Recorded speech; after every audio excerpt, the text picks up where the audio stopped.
Hey guys, Luke here from the International Wedding Photographer of the Year Awards, and we are very lucky indeed today. We've got John Branch IV, who is a wedding photographer from the US. He is also a YouTube content creator and does a whole bunch of educational stuff around wedding photography and around wedding business. And so we're looking forward to hearing all about that. He's also a judge for the awards this year. So not only is he going to be helping us with our judging process, but he has a lot of other stuff that he can share with us basically. So we're looking forward to catching up with John, and stick around. I'm John Branch, and I'm excited to be a judge for the International Wedding Photographer of the Year Awards.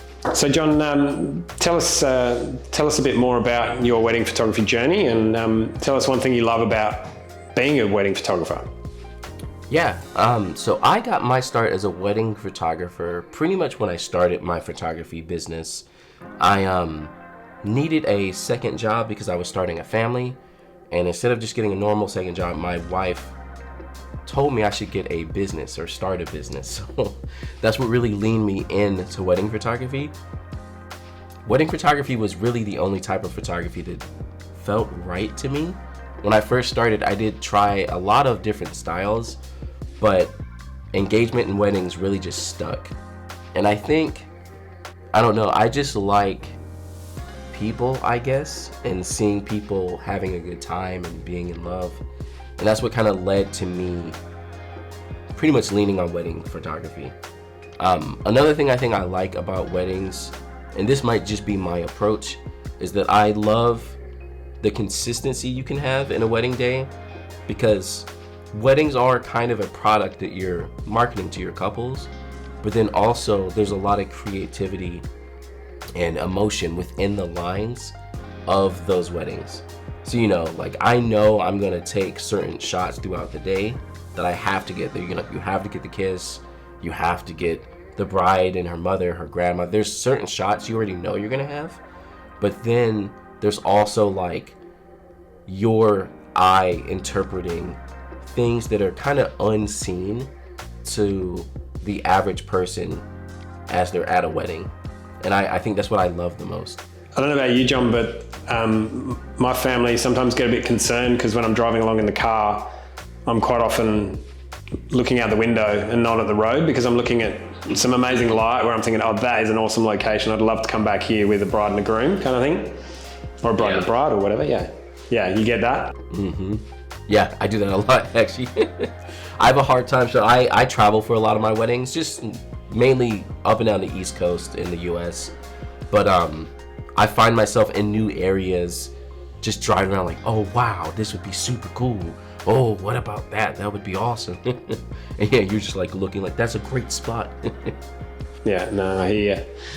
And so, John, if you could turn back the clock 10 years and have a conversation with you as a photographer when you started your business, would there be anything that you'd sort of tell yourself now that you're like, that you know now that you didn't know then? Oh my goodness. There's a lot, because honestly, when I started, I had no idea what I was doing. I would definitely tell myself to get a mentor early and to second shoot more often. Because when I started, I actually did about 3 years of wedding photography before I even really second shot. So I was whole on shooting my own weddings by myself. And I've had some of my hiccup stories because of that. So I could have learned a lot better if I would have had a second, or if I would have seconded more often. It's amazing the amount that you can learn from investing some time in people who have already made those mistakes, like you are doing now, for example, for people. Yeah. And it is a lovely thing to be able to give back to people what you've learned as well. I certainly get a big buzz out of that. Yeah. And so, John, you mentioned that, if you could turn back the clock and have a chat with yourself 10 years ago or when you started, that part of that would have been getting a mentor or getting a mentor sooner. So you obviously have some mentors in your life now that you sort of call on or can turn to. Yeah, definitely. Actually, I would say I might need another one, because I had one for a while. Now I think I need to hit like a new stage again as well. So Are they aware of this, that you're about to dump your old mentor, or or is this the first they're going to hear about it? It's not that like my last mentor like was done, but we quickly became like peers. I guess he teaches that well that like we were on the same level, which is awesome. So we still work together and stuff. But now I'm trying to hit maybe a different area, because that's the one thing too. You find mentors. Not everyone's good at everything. So you'll find mentors that help you for certain things that you need at the time, and then once you're good at that, you maybe need to find someone else who's good at another side of the wedding photography business. And so, John, I know you were a rangefinder rising star at some point during your career. So you've obviously sought out awards and sharing your work to gain criticism and gain critique and to learn from that. Are there any takeaways that you've sort of managed to gather from those experiences of entering awards? And what is your experience, I guess, is sort of more to the point? Yeah, I think so. I'm definitely the type of person who wants to hear what I can improve on. Constructive criticism, I'm a huge fan of it. And we're not just talking about someone being mean, and saying like, this photo's trash, but someone who really is like, let me help you and let you know what I see. And I'm like that in a lot of areas in my life. So I highly appreciate being able to send photos into awards or have other people critique my images. Because sometimes, especially as artists, we just kind of get stuck where we are and we can only see what we can see. So it's nice sometimes to have someone else show you something. And it's kind of the same way that we look at other people's work as well. We just have to learn not to emulate someone else's work too much, but look at their work and kind of find out what you can learn from it. But yeah, being a part of awards and any type of competitions is huge, because you can learn a lot from it, just having someone kind of break down your photo or nitpick it. As long as you approach it, again, from an understanding of like, a judge is not trying to hurt your feelings. They really are just showing you their perspective. Sometimes the perspective can be with a grain of salt, right? Some of the things in the world that have become like some of the greatest inventions first started out with everyone being like, this makes no sense. So there's that too. You have to be able to take the criticism, but if you know what you have is like something that solid, take the criticism, learn from it, but then still stay on your lane, basically. Something that a photographer once told me that they make sure that they do at every wedding, for example, is they'll make sure they shoot for the client, but they'll make sure they try to extend themselves and shoot something for themselves, which they will then test the waters with in awards, for example. Because a lot of what we shoot at a wedding, yes, it's a beautiful professional standard that the clients are going to love, but up against the same kind of photographs in an awards platform, it's not necessarily going to stand out in that scenario. Yeah. And I guess what a lot of these awards platforms are about is breaking through some of the conceptions that we have, or some of the rules that we sort of generally stick to, and that's what we learn from, right? Exactly. Yeah, so John, we talk about making sure we get what we need for the clients and making sure we provide a great experience for our clients. I think that's a large part of being a wedding photographer. For me anyway, I've always felt that maybe 20% of what we do at a wedding is actually taking photographs. The other 80% is providing an experience for not just the couple, not just the family, which is really important, but also all the guests there as well. I love grabbing someone's camera and taking some shots and filling their memory cards instead of mine. And, they think that's fantastic, or grabbing their phones and, hey, you guys get in here, you guys get this shot now, I think that's a large part of what we do as photographers as well. It's not just about taking pictures, right? Have you ever done anything at a wedding or had an experience at a wedding where maybe it didn't go to plan, and you're able to sort of work around that experience or work around it on the day? Any little sort of stories that may have worked out to your benefit in the long run? Yeah, wedding photography is almost that all the time, right? You don't know what's going to happen on the day of. One of the biggest ones is like rain and things. One of my favorite stories was, so like you're saying, with our couples, 80% of it, I would call it like customer service. So working on that experience for your couples. And a big part of that is how your couples trust you. So I had a couple and we were doing the wedding. We did a first look type of day. We were finishing up the groomsmen and the bridesmaid photos, and it starts like downpouring. Now, their wedding was supposed to be outside, and so the guests start showing up for the ceremony. And because the couple trusted me so much, I was using an app called Dark Sky, which does not exist anymore because Apple purchased it and rolled it into their own weather app and then ruined it. But that's another story. They ruined it. Anyways, this app was so accurate, like it would tell you like the first drop of rain about to fall. It's super accurate. So we saw in the app that there was only like 5 minutes of this rain. So they trusted me so much that they ran their cocktail hour twice because their guests were showing up, right? And you can't just have the guests waiting around doing nothing. So they did a cocktail hour. It wasn't a full hour, but they did like some cocktail, waited for the rain to stop, and then we were able to do their ceremony outside. And it was great. I had the picture in here printed somewhere, but I got rid of it.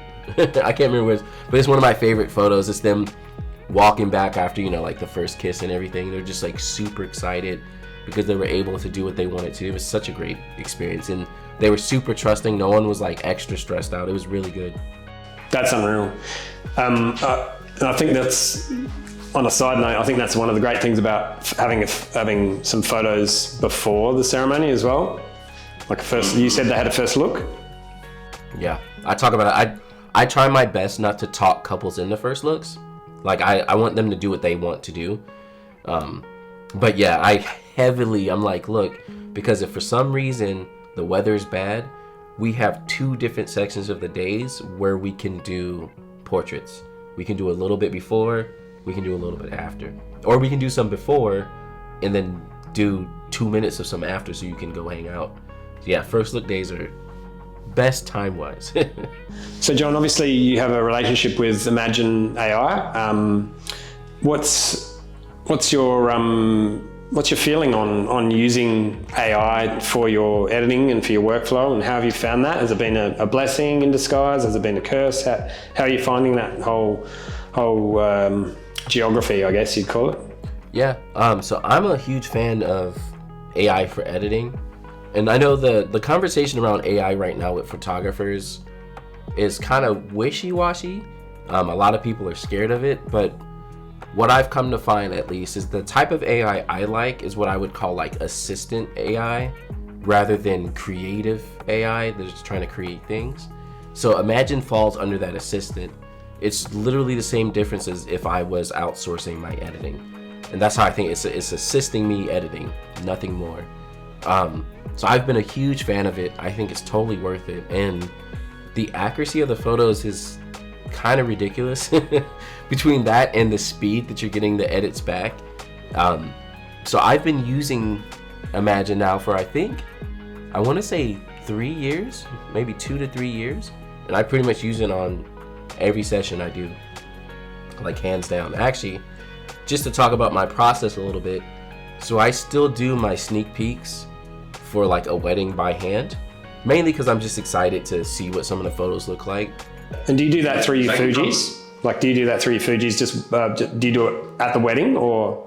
I'll do it like when I get back home. So I'll back up everything, just go through some of the photos I know I'm gonna like, and 10 photos real quick. It takes me like 5 minutes to do that. So I have an idea of how it's gonna look. And a lot of times I'll load those into Imagen to give it something to learn from.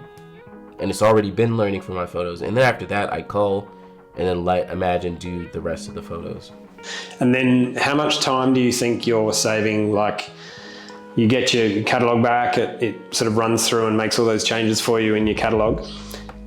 How much time are you then spending making additional adjustments to your files?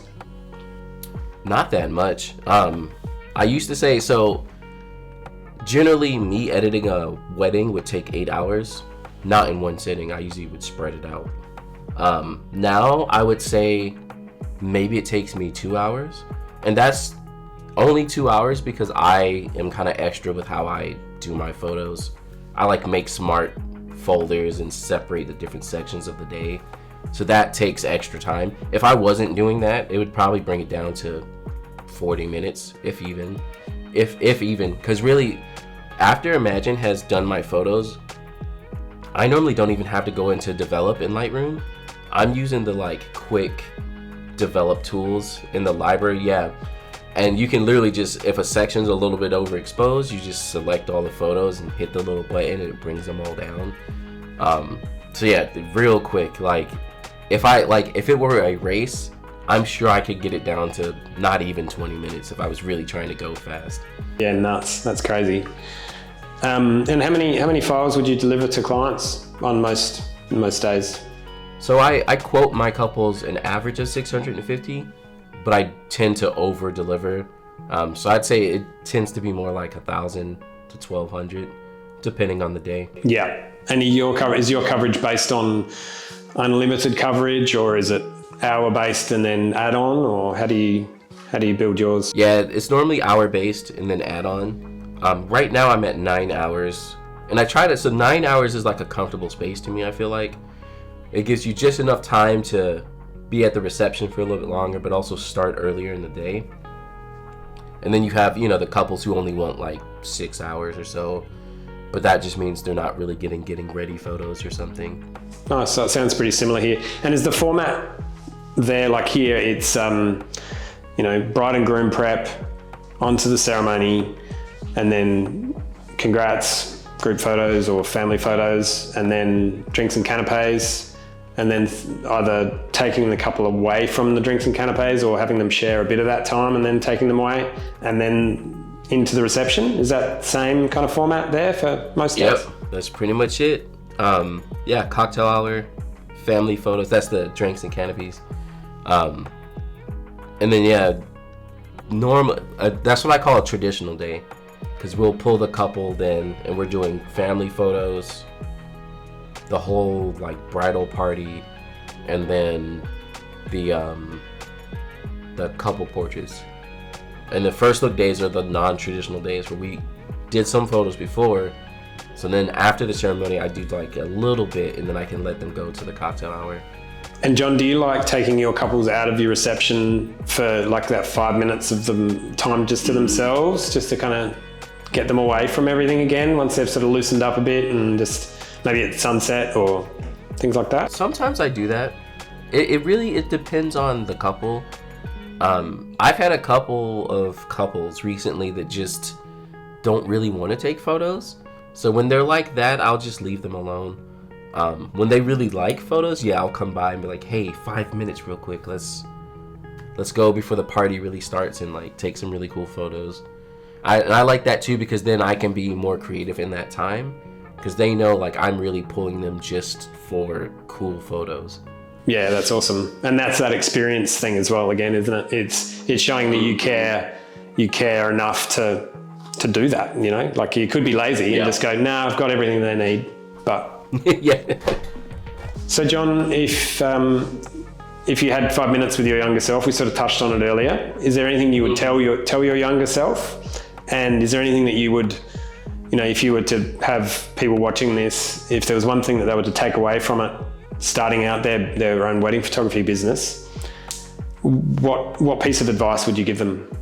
I think so. There's kind of two lanes, right? So on the business side, I would probably tell myself, or anyone starting, is work on your marketing and your, not necessarily funnel, but like your workflow with your couples early on, because that stuff makes a big difference. And especially once you get to a place where you start booking more weddings, if you don't have a smooth workflow, you're gonna hit a wall and it's gonna be the absolute worst. So early on, even when you feel like you don't need it, you're like, oh, well, I do 2 weddings. So you go ahead and get your workflow, because you'll go from 2 weddings to 10 one year. That even happened to me. I went from like 20 weddings to like 40 the next year. And yeah, when that happens, you're just like, ah. And so like save yourself from that and get your workflow. And then on the photo side of thing, it's definitely don't write off second shooting and having mentors. I didn't write it off. I just was doing my own thing, but the amount of things you learn from second shooting is huge. Even I still second shoot till this day. I actually have a second shooting gig coming up at the end of this month, and I'm working with another photographer. He's been in this area for longer than I have, and it's cool. Like, he has assistants with it. I get to see like a totally different workflow. He runs the photo and video. They use like mic headsets, so you can always learn stuff. Always. And I like it too, because when you're as tenured as I am, the main photog, they know they're getting someone who can take the photos. Like, they could leave and know that they would still get good photos. So it's cool being able to give that to another photographer. But then also I get to see some other parts that maybe be like, oh, that's a good idea. I never thought to do it this way. So always second shoot, even if you feel like you've like, oh, I know how to do weddings. Like, yeah, nice. No, I think that's a great piece of advice, and I've certainly learnt a lot doing that as well. I haven't done it a lot, but I have done it, and I certainly have second shooters come, and that's how they generally start with me.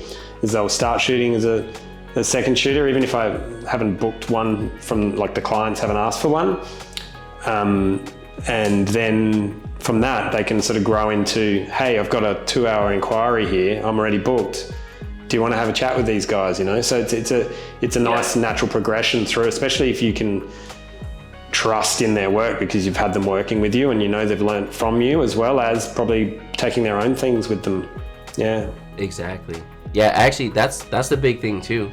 The more you help other photographers, the more they're gonna send work your way, because it makes their brand looks bad if they suggest a photographer who doesn't have a good client experience. So if they've worked with you and they know you're good, yeah, they'll send you work as well. Yeah. The other thing I love about shooting for other people is just taking those cards out at the end of the day and handing them the cards and going, enjoy, and not having to do the edit. It's so nice. So John, we talked a little bit about your Imagen AI. You've got a talent profile of your own within that as well. Obviously, using AI has freed you up, I imagine, quite a bit in terms of your time and with that workflow improvement that comes as a result of that. So yeah, how have you seen that side of using software like Imagen AI and PickTime, which is another one of our sponsors, and I know you are affiliated with them in a way as well. 10 years ago, we didn't have a lot of these services available to us. They're pretty damn incredible, right? How have you found that side of things with your business, and what do you do with that extra time now? Yeah. So what has been awesome, just with workflows in general, is seeing how much we could speed up our workflows because of things like Imagen AI. Because even like you're saying, we didn't have it 10 years ago. I wish I had something like Imagen AI when I had that year where I booked 40 weddings, because my goodness, that was so much editing. And the thing that's hard is not only are you editing, but you have to edit in between weddings. So you're like, here's a wedding, and then you have like a triple header weekend, and now you have 3 weddings kind of smushed together. I generally tell my couples it takes me about 4, maybe 8 weeks to get their photos back to them, but I'm always trying to get closer to that 4 weeks, if not earlier. So like, when you have a triple header weekend, now all of a sudden you have 3 weddings you have to deliver in 4 weeks, and it's just so much. So Imagen AI in itself has helped with that workflow, because I can come back home and throw it in there, go to sleep, come back and have it edited, and then just finalize everything and just go from there. And I don't even, at that point, I don't have to deliver it right when I finish it. I can still give them the 4 weeks, just so people don't feel like you're not working on their photos. But it's much easier now to have larger groups. And so this has saved a whole bunch of time for me, because I'm not just sitting down editing all the time. I was telling you earlier, I have 5 kids, and we actually homeschool our kids too. So it's nice. Yes, it's fun. It's nice because it leaves me at home, and I can step away from my computer and go hang out with people. I can eat most of my daily meals with my family, and even Imagen in itself, like, that's part of the process, right? Maybe I wake up, run it through Imagen, great, go have breakfast with the family, come back, the photos are done. You know, they were done by the time I sat down to have breakfast. So now I can just come back and finalize the photos, have my, hour time working. Then if I want to, now we're lunch somewhere around there, maybe go to the park with him or something, because I've done enough work that morning. And that's been huge for me, having a workflow that automates so much, or having, again, AI assistants where I can just step away whenever I want to and it's not a problem. Yeah, that's incredible, man. And it's something that if I could go back and tell myself 20 years ago, it would be about how to build work-life balance, right? And what you've just spoken about there, where your kids, my kids are 16 and 12 and they're young adults now, like they're learning to drive and stuff. And it's like, far out, where did that 16 years go, right? And I think one of the most beautiful things about being wedding photographers and being self-employed is being able to be flexible. Obviously, we still have to be disciplined, but being able to be flexible with our time. And having software and programs available to us that can further improve that is just, it's mind-blowing. It's so cool. Look, with your photography, when you're doing your culling for your weddings, you're mindful about choosing images for your clients. Do you, at the same time, obviously you consider, this is going to be awesome for a blog post, or I'm going to use this for my Instagram. Do you have a workflow around that when it comes to things like entering awards? Do you have a separate smart folder or smart collection that you've kind of set up for those hero shots that are just like blowing your mind and you're gonna... Ooh, that's a great question. I don't, and I need to, because right now what I do at my Lightroom catalogs is I'll usually use one catalog per year and then break down the types of photography, so like engagement, portrait, wedding, whatever. And because I use a lot of those smart folders, or the smart collections, I guess they're actually called, inside of Lightroom, I could do that. So you're now giving me ideas, because what I could do is, with every session, choose like 2 photos that are like, these are top tier that I would definitely submit to a competition, and have that smart collection so that they automatically, because once you do your smart collection, you set up all the if-then statements of how it's going to choose it. Then all I have to do is go like a 5-star and do it red or something, and then it'll immediately pull it in there, and then I could see those separately. What's nice about that too, I think, is that then I could also see all the photos together, because sometimes when you go like on for a whole year and the one shot that you're like, oh yeah, that's it, when you see it beside all of your other photos that you think are it, sometimes you'll look back at it and go, actually, no, that wasn't. So it's nice having a collection like that. Absolutely. No, and you make a very good point there. And I think that's one thing that we try to get across to people considering entering the awards. It's about curating and creating a collection of your hero shots and what you think is your finest work, and stacking it up against your other images, and then also potentially revisiting past awards, past years of the awards, and actually looking into, let's say you're thinking of entering it in your black and white category. How does your image stack up against some of the stuff that's made the finals in previous years? Not to say, is my work the same as, it's more about going, okay, what is it that's maybe drawn someone to submit that image, or for the judges, what have they seen in that shot, Yeah, definitely. So, and I suppose on that as well, is there certain things that you think you're going to be looking out for with the judging process in the awards? Are there, is there certain stuff that is going to be sort of piquing your interest, or? Yeah, I think there's I almost want to say there's like 4 sections of a photo that really kind of stand out. The first one clearly is like the technicality of it. You know, like, is it sharp? Was it in focus? Composition may be in the technicality, but I actually put that separately. Composition is its own kind of lane. I would say emotion and feeling, and then storytelling. All of those things together are really what make a great image to me. And I actually sometimes lean away from the technicality depending on if the composition, feeling, and storytelling are stronger.